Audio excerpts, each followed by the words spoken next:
Salut les pirates, Bruno Marshall, mental coach à Montpellier, capitaine des pirates. Les pirates, c'est cette communauté qui fait des ravages parce que vous êtes mes héros, parce que vous changez la vie autour de vous, parce que vous changez votre vie, parce que vous apprenez sur vous. Si vous avez des problèmes de couple, eh bien vous les comprenez, vous apprenez grâce aux neurosciences, vous sauvez vos couples, vous évitez que les enfants changent de maison une semaine sur deux si ce n'est pas nécessaire. Vous êtes mes héros car vous changez le monde. Aujourd'hui on va parler des peurs, puisqu'on prépare la formation qui sort mercredi. Vous savez que dans cette communauté vous avez tous les outils. Je vous sors une formation par semaine et puis il y a une nouveauté. Il y a des mini-formations. La dernière qui est sortie c'était sur comprendre le point d'infection dans la vie. La vie faite de points d'infection. Si vous arrivez à comprendre comment ça fonctionne, c'est des mini-formations de 45 minutes. Vous allez vous régaler. Donc cette semaine on va parler mercredi de peur, comment gérer ses peurs. C'est vous qui me demandez ces formations évidemment, et je vous fais les formations en fonction de vos besoins, et vous avez raison de vouloir gérer vos peurs. Alors aujourd'hui on va parler des peurs des idées. Aujourd'hui on va rester sur les idées. Si vous voulez par exemple récupérer votre conjoint, si vous voulez avoir une augmentation dans votre milieu professionnel, etc., il faut avoir des idées, puisque vous savez que j'adore ces trois petites phrases. Les petites gens parlent des personnes, les moyens esprits parlent des événements, les grands esprits parlent des idées. Donc nous ici on ne parle que d'idées. Je vous tire les oreilles si vous critiquez d'autres coachs, mais on peut effectivement ne pas être d'accord avec leurs idées, mais on ne critique pas les personnes ni les événements. Donc les idées ne sont pas faciles à mettre en place. Elles sont faciles à trouver peut-être, mais à développer c'est autre chose. On a tous des idées presque à la minute. Il y a des personnes qui ont des idées toutes les minutes.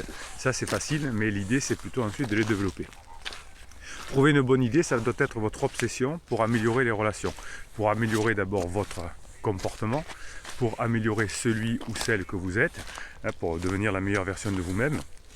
Et aussi cette créativité pour avoir des discussions avec des personnes, pour avoir du badinage, pour avoir de l'humour, etc. Donc trouver la bonne idée doit devenir votre obsession, mais ne soyez pas non plus trop exigeant avec vous-même, parce que si vous êtes trop exigeant et que vous voulez avoir la blague qui tue du siècle, ou l'histoire, le storytelling, vous avez une formation sur le storytelling d'ailleurs qui est très bien, c'est l'art de raconter des histoires. Le monde appartient à ceux qui savent raconter des histoires, ça s'appelle le storytelling. Allez, c'est là je la kiffe. Tant que j'y pense, les formations et les coachings, c'est un descriptif de cette vidéo. Les coachings, c'est 1 heure de coaching et ensuite 15 jours de suivi avec différentes formules, avec des formations offertes, etc. Vous avez tout ça en descriptif de cette vidéo. Et les formations, c'est 2h30 de formation par audio, parce qu'il faut que vous les écoutiez, les réécoutiez dans toutes les circonstances de votre vie.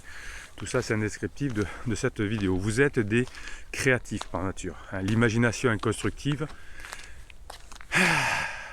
Et c'est les idées qui vont vous permettre de devenir spirituel. C'est votre inventivité, votre capacité d'adaptation qui vous différencie de l'animal. Au départ, on est animal, vous le savez, on est dépendant de papa et de maman, ensuite on devient humain, on est dépendant de ses pensées, de ses émotions qu'on ne maîtrise pas, et ensuite on est spirituel, c'est-à-dire qu'on va pouvoir maîtriser sa place dans l'humanité. On va pouvoir être le maillon qui nous rend heureux, on va prendre et on va donner. C'est ce qui rend heureux. Vous avez eu une formation sur le bonheur la semaine dernière, la méthode scientifique pour atteindre le bonheur. Oui, ceux qui l'ont fait, ils sont déjà beaucoup plus heureux. Merci des excellents retours que vous m'avez donnés, ça fait toujours plaisir. Donc les facultés de créativité sont évidentes chez les enfants, qui vont les exercer sans aucune inhibition. Et puis à l'âge adulte, parfois, on se met des cadres, des contraintes, et notre société nous limite. Notamment dans votre travail, dans les institutions, dans le système éducatif, à l'école aussi, on ne valorise pas beaucoup la créativité. La meilleure créativité, bien sûr, regardez, hop, c'est la nature, effectivement. Tous les matins, ça c'est important. Je vous fais une vidéo à 6h30 pour que vous soyez motivé, que vous ayez la patate. Ça passe par la dame nature. Ah, que c'est beau la nature. Les institutions, l'école vous invitent plutôt à suivre les règles et même si vous avez votre conjoint en crise et que vous en discutez avec des amis ou des parents qui disent «Oh ben laisse tomber, la règle aujourd'hui c'est que tout le monde divorce». Non, c'est pas vrai, je vous ai fait une vidéo qui est sortie vendredi dernier sur les vrais stades du divorce. C'est pas vrai, depuis 2005 on divorce de moins en moins, depuis 2006 exactement. Déjà entre 2000 et 2005 ça avait diminué et ensuite ça a diminué plus fortement.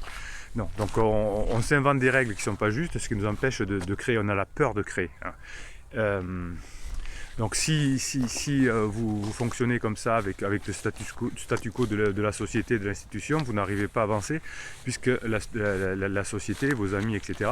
vous incitent à faire ce qui existe déjà. Donc on n'est pas du tout dans la créativité et on a cette peur qu'on travaillera dans la formation de mercredi. Vous savez que je vous explique pourquoi dans les vidéos et le comment dans les formations parce que j'ai plus de temps pour le faire.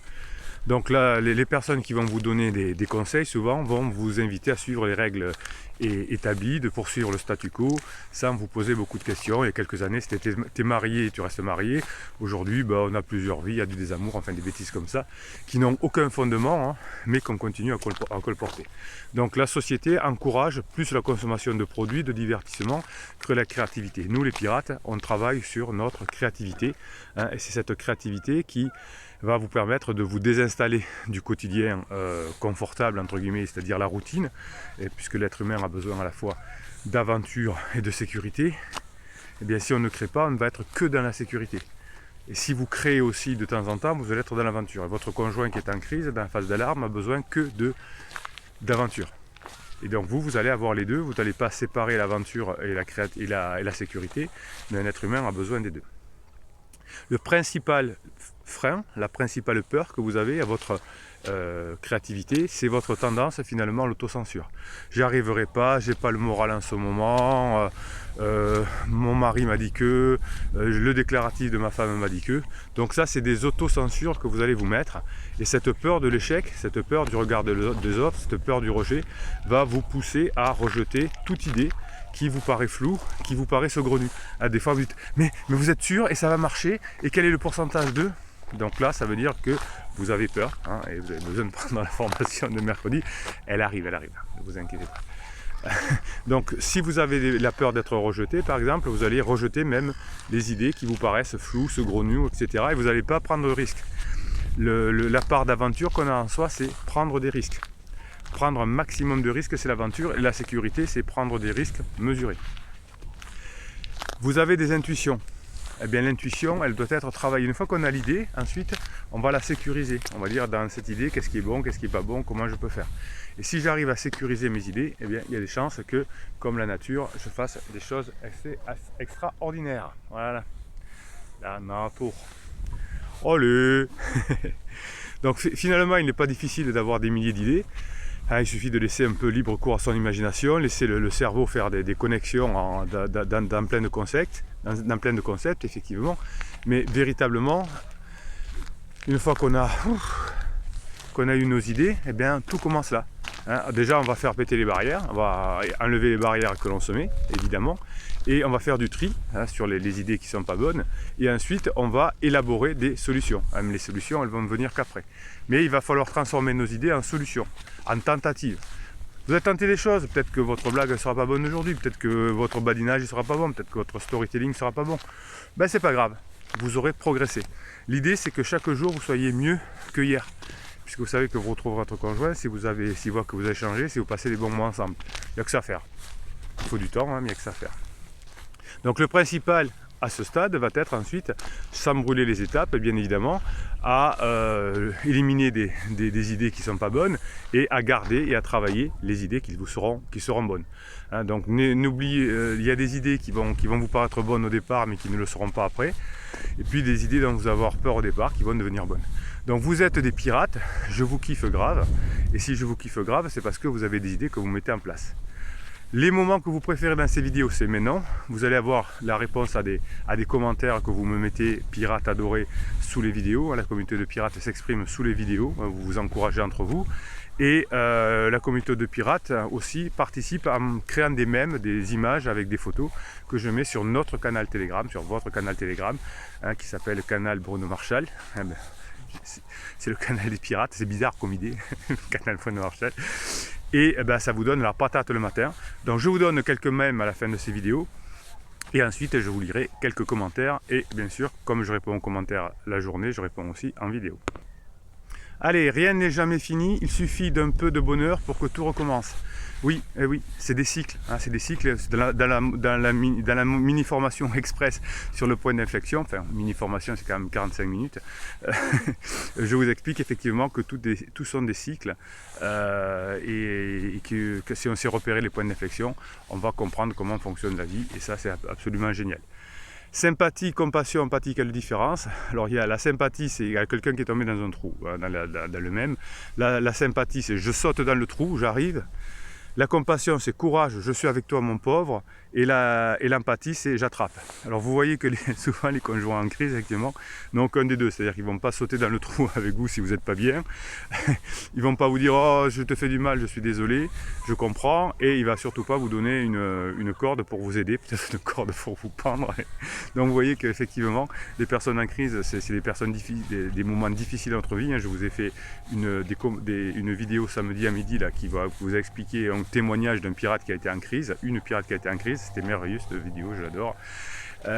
Vous voyez qu'on est mal quand on est en crise, donc déjà c'est des périodes difficiles de sa vie, on croit qu'on n'aime plus les autres, on croit qu'il faut tout faire péter, on croit qu'on a besoin d'être libre, c'est déjà compliqué.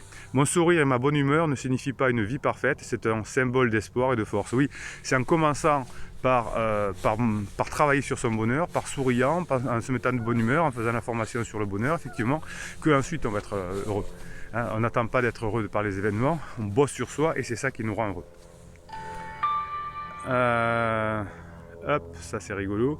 Alors, il y a un mème sur la communication non violente, hein, le chacal et la girafe. Je vous avais fait des formations, je crois, là-dessus. Non, je vous ai fait des vidéos, pas des formations, mais pourquoi pas. La girafe, c'est dans la communication non violente, c'est celle qui a de grandes oreilles et qui a de l'empathie. C'est qui a un long cou, donc qui peut prendre du recul et qui peut monter dans l'hélicoptère. Qui a un gros cœur, donc qui pratique le langage du cœur et qui a des gros sabots, hein, qui expriment l'authenticité, être ancré dans le sol. Ah, j'ai du mal ce matin, ouf, je me suis levé trop tôt. Non, je me lève à 5 h tous les matins, c'est bon. Ça va, au moment de la vidéo, je suis déjà bien réveillé. Allez, maintenant je réponds à vos commentaires, c'est le moment que vous attendez le plus. Allez, un commentaire de Letty G qui parle d'une formation qui s'appelle « Comment gérer la honte » ou celle de son conjoint. Oui, effectivement, quand on est en crise, on a souvent honte parce qu'on n'arrive à rien, parce qu'on est obligé de mentir, parce qu'on trompe. Donc c'est vrai qu'on a beaucoup de honte et c'est pour ça qu'on ne regarde pas dans les yeux. Donc Letty G nous dit « Super vidéo, sujet au quotidien où nous les pirates aussi nous sommes humiliés devant nos voisins, familles et amis de nos enfants. » Non, vous n'êtes pas humiliés, au contraire. Si vous montrez que vous êtes courageux, que vous maîtrisez la situation, vous serez au contraire, c'est vous les héros. Mais comme nous sommes des pirates, nous pouvons gérer et guérir cette humiliation quotidienne et être fiers de nous. Oui, non, vous n'êtes vraiment pas humiliés, au contraire, vous êtes admirés, je dirais. Nous passons des bons moments ensemble et c'est que crise normale et angoissé, il n'a pas terminé sa crise. Oui, la crise ne se termine pas du jour au lendemain, hein, c'est comme des balles de tennis, à quelques rebonds avant de rouler. Pour moi, être en paix, c'est pour moi la plus belle richesse d'être heureuse, d'avoir confiance en soi et en paix. Oui, alors vous avez des formations sur la confiance en soi, sur le bonheur, oui. Votre conjoint traverse une crise difficile, hein, c'est normal, un moment difficile de sa vie, vous le traverserez aussi certainement. Bien vous, ça ne vous empêche pas d'être heureux, hein. C'est comme quand votre ado traverse une crise, ça ne vous empêche pas d'être heureux, de le critiquer, non, on est heureux même si son conjoint traverse une crise. Le vrai luxe, c'est la paix et la confiance en soi. Bonne journée, courage, un jour de plus, chouette. Donc plus proche de la fin de cette crise. Excellent, excellent. Oui, alors après, effectivement, il y a plein de réponses derrière qui expliquent un peu, que, comme je vous le dis là, qu'on n'est pas humilié par nos conjoints en crise. Il ne faut pas prendre la crise existentielle comme quelque chose de pouvoir, c'est un passage de vie. Et si on sait bien la gérer, hein, vous avez tous les outils, les formations, les coachings, les pirates, les mèmes, les lives, les mini-formations, vous avez tout ce qu'il vous faut pour passer la crise existentielle de votre conjoint. Et c'est ni du temps ni de l'argent perdu parce que ce que vous investissez sur vous, Vous le retrouvez aussi dans votre vie de tous les jours, dans votre quotidien et aussi dans votre domaine professionnel. Donc vous êtes des pirates, vous récupérez votre couple, mais vous êtes des pirates aussi dans la vie de tous les jours. Voilà, allez, mettez-moi des commentaires, des pouces en l'air, abonnez-vous à cette chaîne et on se régale ensemble, on se régale d'être des pirates. Je vous kiffe parce que vous changez la vie autour de vous. Bruno Marchal, il vous dit à très bientôt.